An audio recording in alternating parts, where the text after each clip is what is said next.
Hello dear student, मैं हूँ वासिफ। और आज की इरिगेशन क्लास में हम जो यूनिट डैम्स एंड रिजर्वायर्स है उसको शुरू करेंगे। तो सबसे पहले जो हमारा टॉपिक है वो टॉपिक है कि necessity of storage of water and reservoir की रिजर्वायर सबसे पहले जानेंगे हम। रिजर्वायर या डैम्स क्या होते हैं। रिजर्वायर बेसिकली जब हम किसी डैम के पीछे जब उसको पानी रोकने के लिए जो पानी कलेक्ट हो जाता है उसी को बोलते हैं हम रिजर्वायर्स। या फिर जैसे आप देख सकते हैं यहाँ पे एक ये डैम दिखाया गया है, ये जैसे ये डैम शो किया गया है और इसके इधर से जो वाटर आ रहा है इधर से वो यहाँ पे जमा हो गया है। तो ये जो वाटर का जो कलेक्शन हो गया है, जो वाटर कलेक्ट हो गया है, इसी को बोलते हैं रिजर्वायर्स। और इसको पानी को रेगुलेट करने के लिए जो एक हम स्ट्रक्चर तैयार करते हैं इसको डैम कहते हैं।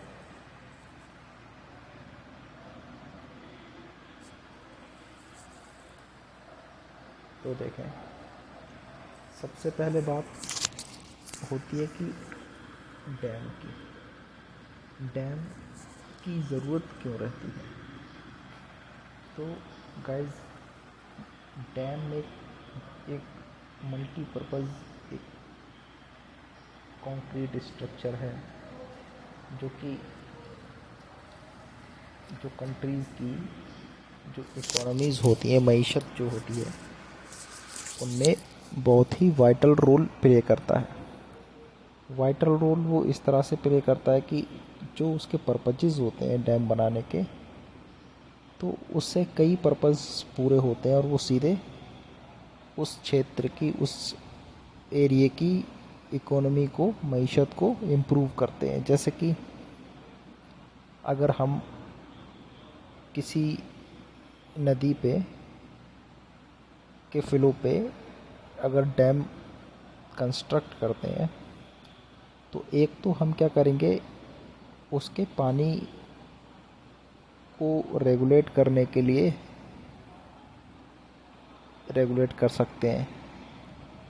और जिससे जो जब ज़्यादा पानी एक्सेसिबिलिटी हो जाती है जब पानी की, तो वो जो और स्पेशली जो मानसून का जो सीज़न होता है उसमें बाढ़ वगैरह आने के जो चांस रहते हैं, इनको काफ़ी हद तक हम अवॉइड कर सकते हैं, काफ़ी हद तक कंट्रोल कर सकते हैं। और जब हम उस एरिए में जो स्ट्रक्चर बनाते हैं पानी को रेगुलेट करने के लिए, तो उसके पीछे जो एक रिज़र्व जो बन जाता है, वो उस रिज़र्व के पानी को हम दूसरे कामों में यूज़ कर सकते हैं। जैसे कि जो इलेक्ट्रिसिटी प्रोड्यूस करने के लिए, और उस वहाँ से हम वो पानी को खेतों को सींचने के लिए भी यूज़ कर सकते हैं। तो इस तरह से हम कह सकते हैं कि जो जो डैम्स वगैरह हैं, जो रिवर प्रोजेक्ट हैं, ये काफ़ी वाइटल रोल प्ले कर रहे हैं आज के दौर में। और ये ज़रूरी भी होते हैं किसी भी मुल्क के लिए अगर उसने आगे बढ़ना है। तो गाइज़, ये था इंट्रो के बारे में, इसके इंट्रो के बारे में।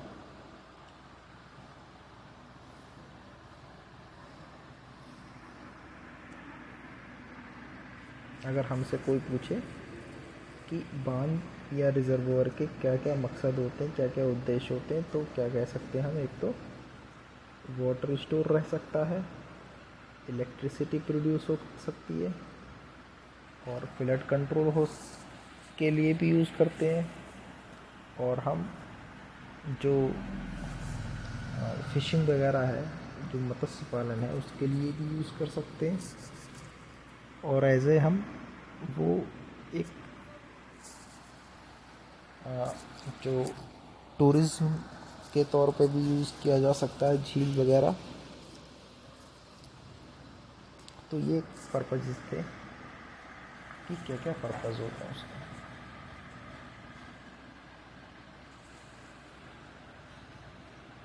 देखें, अगर हम बात करें जो लिखा हुआ है, आप इसको पढ़ लीजिए, यही लिखा हुआ है जो हमने डिस्कस किया है।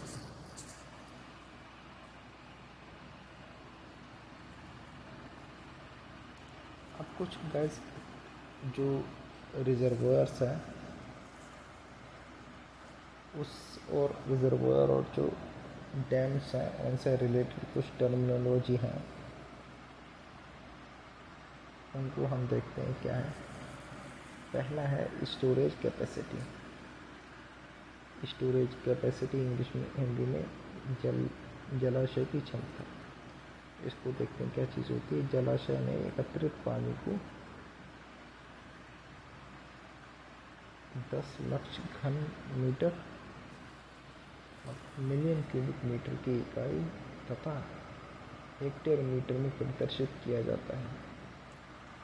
और 1 हेक्टेयर मीटर बराबर कितना वॉल्यूम आएगा? 100 × 100 × 1 मीटर क्यूब। इसको याद रखिए। जो फैक्ट्स हैं, आप फैक्ट्स पे ज़रा ध्यान से तवज्जो देना, हो सकता है पूछ लिए जाएं। ऐसे ही एक जो हमारा गाइस जो टर्म है वो है फुल लेक लेवल और FLL। इसको शॉर्ट में हिंदी में बोलते हैं इसको पूर्ण जलाशय तल और फुल लेक लेवल।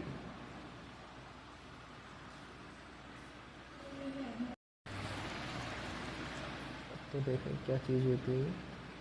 जलाशय में पानी का वो तल जहाँ तक ये साधारण तौर पर भरा जाता है, पूर्ण जलाशय तल कहलाता है। सिंपल सी चीज़ है। अब है एक हाईएस्ट फ्लड लेवल, हिंदी में उच्च बाढ़ तल। इसको देखते हैं क्या होता है। बाढ़ आने पर जलाशय में पानी का तल पूर्ण जलाशय से ऊपर उठ जाता है। कहने का सीन ये है कि मतलब है कि जो जनरली जो वाटर का टेबल रहता है, जब फ्लड की जो सिचुएशन होती है उस पॉइंट को, उस लेवल को भी क्रॉस कर जाता है। अतः जलाशय का वह तल जहाँ तक बाढ़ के समय पानी को ऊपर उठने दिया जाता है, उच्च बाढ़ तल कहलाता है। तो जहाँ तक हम उसको अलाउ करते हैं, हम किसी हद तक ही इसको अलाउ करेंगे कि ये ना हो जो वाटर है, रिजर्वोयर है, उस डैम के ऊपर से बहने लगे। जब अगर ये देखें, यहाँ पे एक उच्च बाढ़ तल दिखाया गया है। इस पॉइंट से जब लेवल ऊपर जाने लगता है तो जो डैम में गेट लगे होते हैं, पानी को हम रिलीज़ करते हैं थोड़ा थोड़ा। तो ये हो गया हाईएस्ट फ्लड लेवल। देखें क्या लिखा हुआ है। अब देखें बाढ़ के समय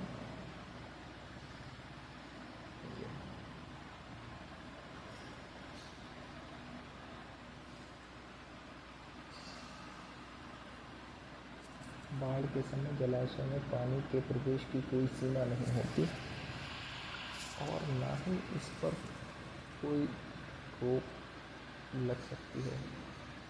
बढ़ते बढ़ते ये बांध से ऊपर भी उठ जाता है, परंतु बांध की सुरक्षा की दृष्टि से पानी उच्च बाढ़ तल HFL से किसी भी परिस्थिति में ऊपर नहीं उठने दिया जाता। इसके लिए बांध के जो पार्श्व अथवा घाटी के अन्य उचित स्थान पर स्पिलवे स्थापित किए जाते हैं।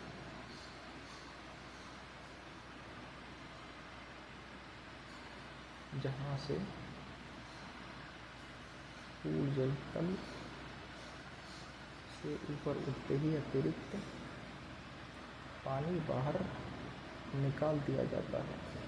तो वैसे कहने का मतलब ये है कि जो हमारा HFL है, इस लेवल से पानी ऊपर नहीं जाना चाहिए, और अगर वो ऊपर निकल जाता है तो हमारी जो पास होते हैं इसके लिए वहाँ से पानी को हम पास करा देते हैं।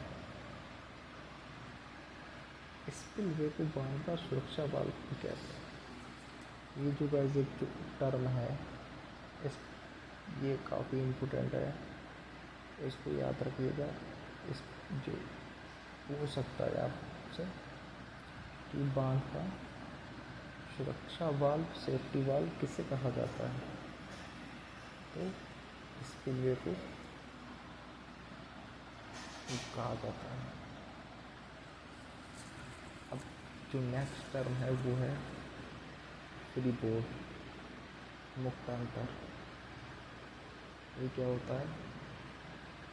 किसी भी दशा में पानी को बांध के ऊपर से प्रवाहित होने नहीं दिया जाता। इसके लिए बांध का शीर्ष उच्च बाढ़ तल से भी ऊपर रखा जाता है। अतः बांध शीर्ष तथा उच्च बाढ़ तल की ऊर्ध्वाधर दूरी को, तो गाइस ये क्या हो जाएगा, जो फ्रीबोर्ड जो होता है, जो डैम की जो सबसे ऊपर की जो ऊंचाई होती है, जैसे वो किस तरह से निकलेगी, फ्रीबोर्ड बराबर top of the dam minus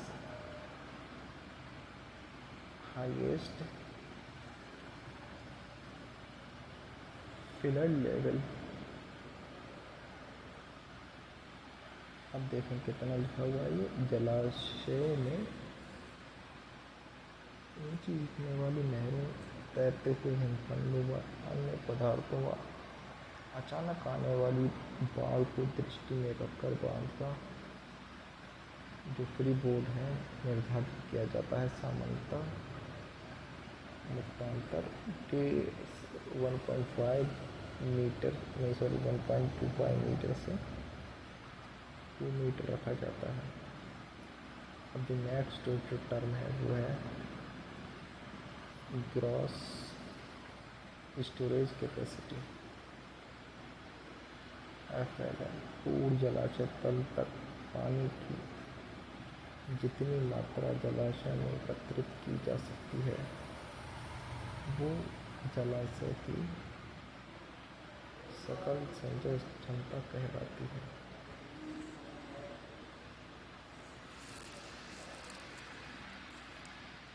अब जो है वो है डेड स्टोरेज, निष्क्रिय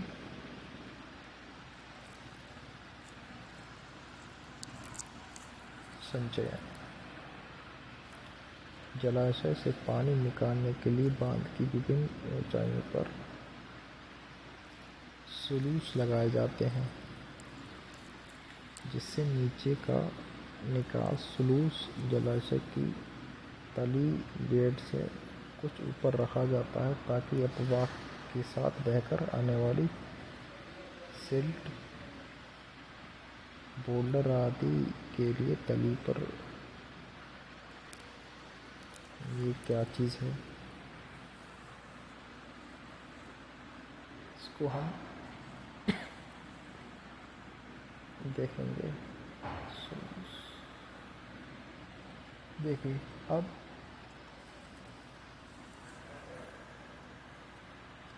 कई टर्म्स हैं, जैसे यील्ड यील्ड के बारे में जैसा हमने अभी पिछले क्लास में बात की थी, जलाशय से निर्धारित समय पानी की जितनी मात्रा उपलब्ध होती है उसे जलाशय की यील्ड कहते हैं। ये अवधि दिनों, माह व वर्ष में ली जाती है। अब अलग अलग पोर्शन के हिसाब से आप देख सकते हैं।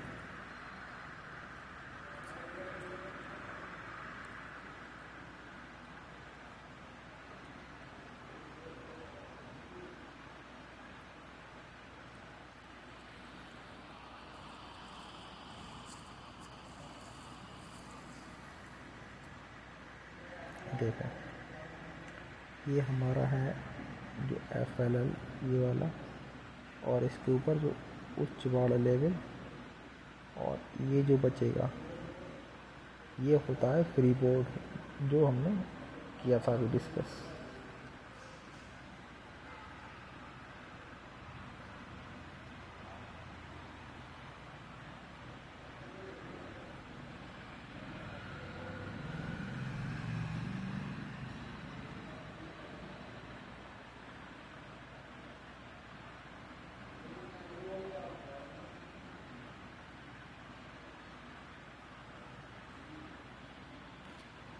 तो जो गाइस डेड स्टोरेज था, जो फर्स्ट जो सेक्शन है इसका,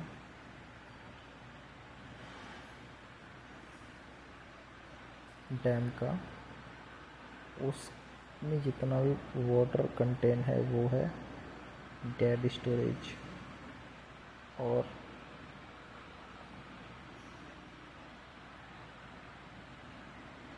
ये है गाइस सुलूस।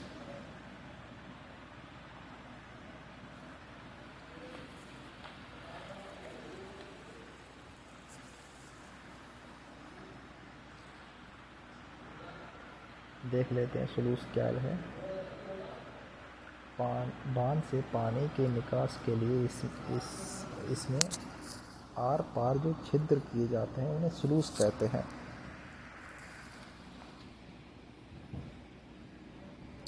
कार्य की दृष्टि से ये दो प्रकार के होते हैं, सप्लाई सुलूस और निर्घर्षण सुलूस, स्कोरिंग सुलूस।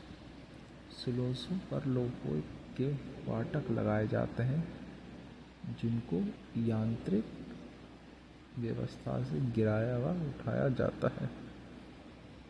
गाइस, कहने का मतलब ये है, जो हम पानी को बांध से निकालने के लिए जो ओपनिंग्स देते हैं उन्हीं ओपनिंग्स को हम सुलूस कहते हैं, और इसको कंट्रोल करने के लिए इस पर हम गेट लगा देते हैं।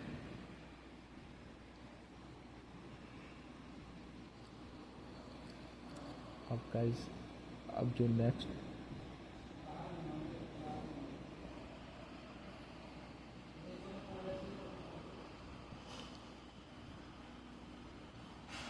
वाटर स्प्रेड एरिया देख लेते हैं क्या होता है। जलाशय में पूर्ण जलाशय तल FLL तक पानी भर जाने पर बांध के पीछे के क्षेत्र में जहाँ तक पानी भर जाता है उसे जल विस्तार क्षेत्र कहते हैं।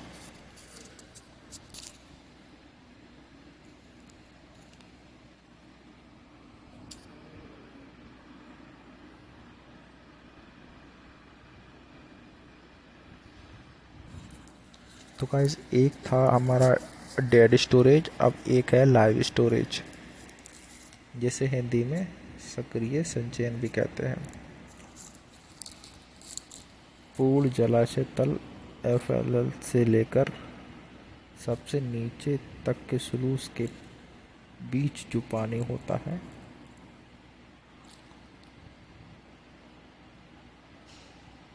जो सिंचाई एवं अन्य उपयोग के लिए उपलब्ध हो सकता है, जलाशय का सक्रिय संचयन कहते हैं। इसमें आप देख सकते हैं जो लेवल से लेकर जो वाटर है ये है हमारा लाइव स्टोरेज।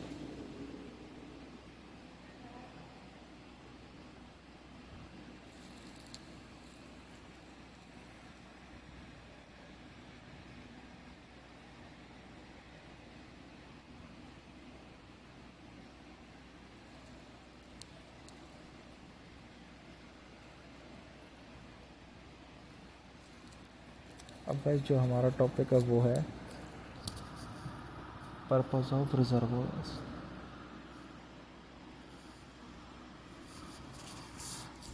बेसिकली जो डैम्स के जो पर्पस होते हैं, तो रिजर्वोयर उसी का डैम का ही एक हिस्सा है, तो इसके भी जो पर्पस हैं, जो मकासद हैं, वो वही है जो हमने पहले जिक्र किया था, जो डैम्स के होते हैं। जैसे कि आप पढ़ सकते हैं क्या लिखा हुआ है।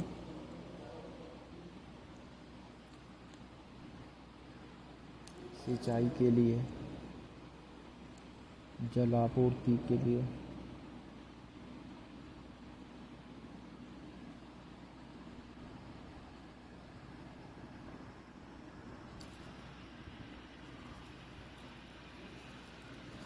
जल विद्युत उत्पादन के लिए,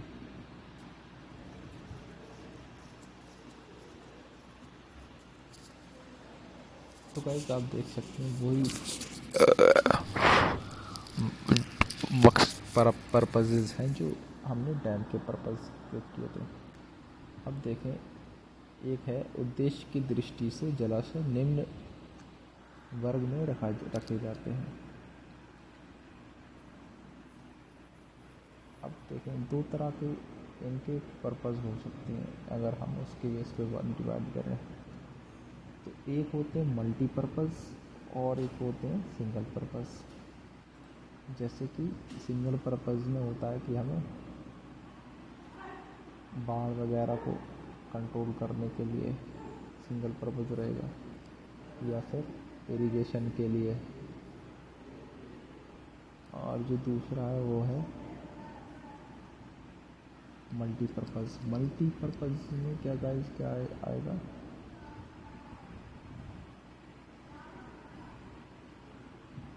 इनको जो मेन पर्पस है, जैसे डैम के जो मेन पर्पस होते हैं, बेसिकली फ्लड कंट्रोल हुआ, और इरिगेशन के अलावा भी जो दूसरे पर्पसेस के लिए भी इन्हें यूज़ किया जा सकता है। लेकिन जल का भंडारण करने के लिए नदी के आर पार मृदा आदि की एक ऊंची दीवार बनाई जाती है। जलाशय से अतिरिक्त पानी बाहर निकालने के लिए बाल में उचित स्थान पर बांध की उपयोग कर सकते हैं। अब देखें, अब जो टॉपिक है वो है डिसएडवांटेजेस फ्रॉम बिग रिजर्वोयर्स। देखिए, जहाँ चीज़ों के फ़ायदे भी होते हैं तो वहाँ नुकसान भी होते हैं। तो सबसे पहले अगर हम बात करें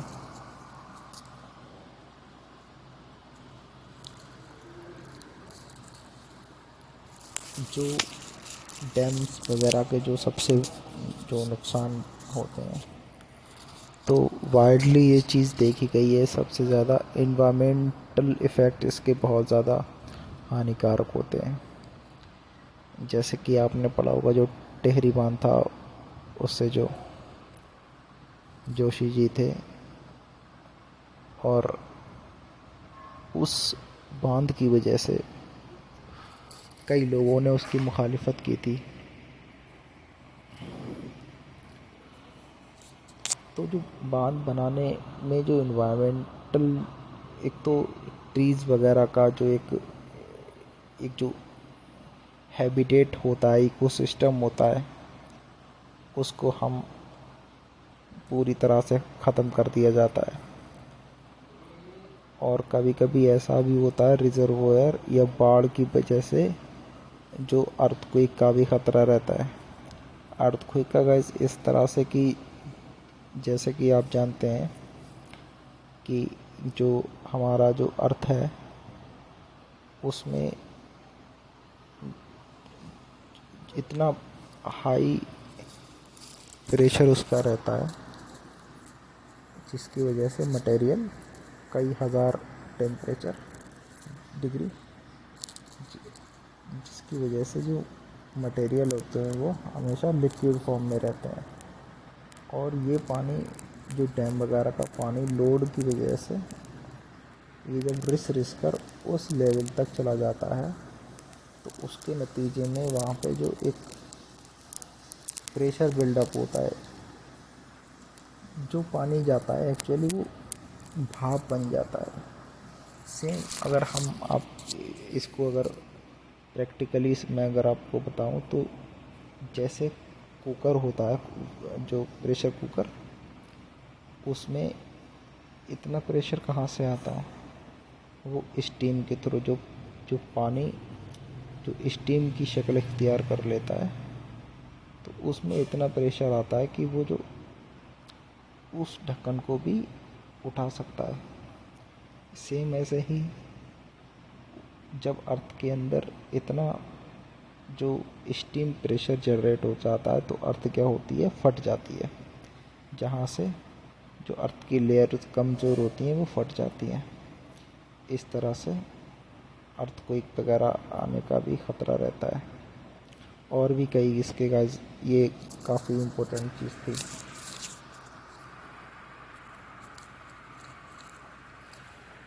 अब देखें इसमें जैसे लिखा हुआ है, यदि बांध एवं जलाशय अर्थक्वेक भूकंप क्षेत्र में है तो इनके अचानक नष्ट होने की आशंका रहती है। ये भी है कि अगर जो डैम वगैरह है जो ऐसे एरिए में है जहाँ पे ऐसे जोन में जहाँ पे अर्थक्वेक फ्रिक्वेंटली आते रहते हैं तो डैम को नुकसान पहुँचने का अंदेशा रहता है। अब देखें जो एक फोर्थ पॉइंट जो लिखा हुआ है, पहाड़ों की दरारों चट्टानों में जलाशय का पानी घुस जाता है जिससे उस क्षेत्र का भौगोलिक संतुलन बिगड़ जाता है और भूस्खलन होने लगता है।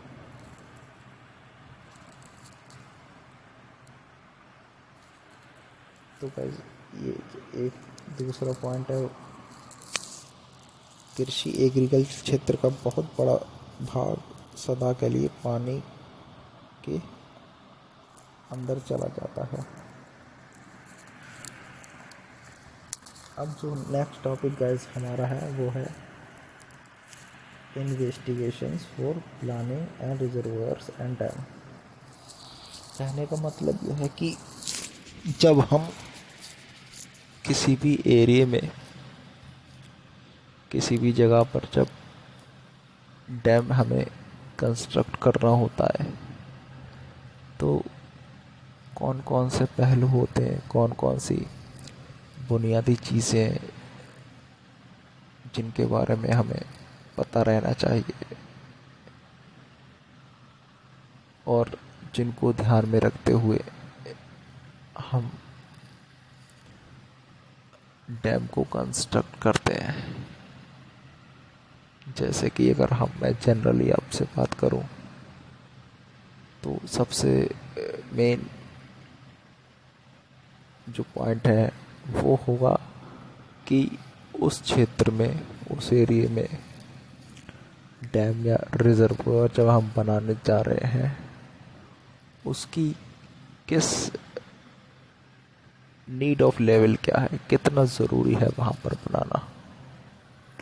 जैसे कि हम बात करें, हमने जो एक इंदिरा गांधी नहर से जो नहर जो निकाली है तो ये बहुत ज़रूरी थी। जो वेस्टर्न राजस्थान है उन लोगों के खेतों तक पानी पहुंचाने के लिए ये निहायत ही ज़रूरी थी। तो हम देखते हैं कि उस क्षेत्र में कैसी ज़रूरत है लोगों की, सॉइल स्ट्रक्चर क्या है, भूकंप जोन क्या है उसका। तो ये कुछ पॉइंट होते हैं जो हमें ध्यान में रखते हैं। ठीक है गाइस, अब फर्दर एलेबोरेट हम इसको अपनी क्लास में करेंगे।